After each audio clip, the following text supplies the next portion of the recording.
So we've had some incredible writing competitions with Virtual School Australia over the years, and the students have incredible skills in narrating and communicating their experiences of empathy in their worlds, in their life, in such an incredible time of change as well.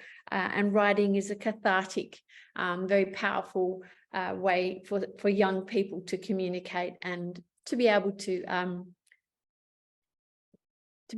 experience this is a positive.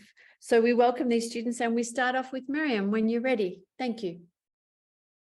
Hi, everyone. So I wish you all a very good day. My name is Mariam Husain, and I'm a student in grade 12 at the Cathedral and John Convent School in Mumbai, India. I'm really stories from diverse perspectives.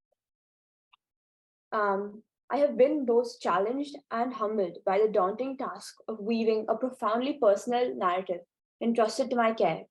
And in this process, I have endeavored to preserve its dignity.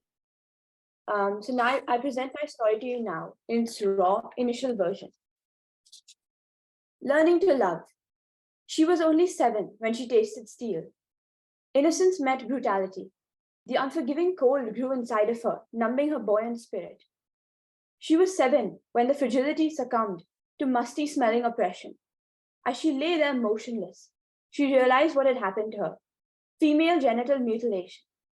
She heard her aunt, who had planned this, and her sobbing mother behind a curtain, and was confused, abandoned, betrayed in the name of tradition. She wondered if the hot haze of tears that burned her eyelids, the dry tongue that stuck to the roof of her mouth, was hate or rage, but what did she know of those? She was only 7. The choir mat that she lay on scraped her back, but she was glad for some warmth. If she could feel both sensations, she could decide what to choose. While in the throes of pain, she felt something begin to flood her, a resolute idea, an anchor. She would grow up to be what her small world had lost. She would become kind. She was 7, and she was my mother. Shy and withdrawn, she still smiled and stood up for friends, and her teacher praised her reading and writing. Singing came naturally to her as compensation for a voicelessness she felt. Dancing in the park brought peace and belonging. Without realizing it, she was learning empathy, and when she chose to practice dentistry at 27, her patients were amazed by her care. The abundance of grace, kindness, and joy, and sheltered adventures she has raised me with makes me hope I bring deserving dignity to this story that runs in my blood. She often spoke of wonder at how far she had come. Then came the test. That long estranged aunt called and asked for help to save her grandson's life. Her buried resentments began to resurface, and she refused. She had overcome so much alone, bearing a heavy burden for 3 decades. Her anchor of compassion crumbled. She was 37 when she gingerly laid her past in my hands. Struggling with the tug of empathy which had shaped her identity, she decided to seek medical advice on whether she could be an organ donor.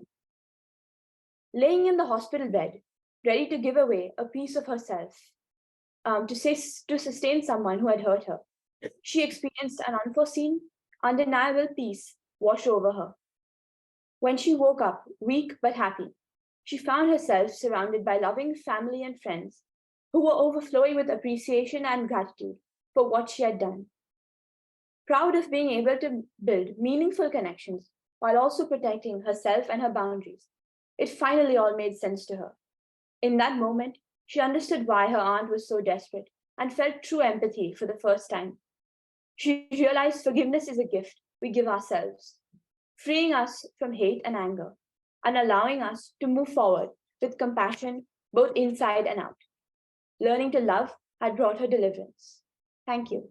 Thank you, Mariam. Can you hear me? Yes. I think that is a very, very brave narration, and I commend you for sharing that with an international audience.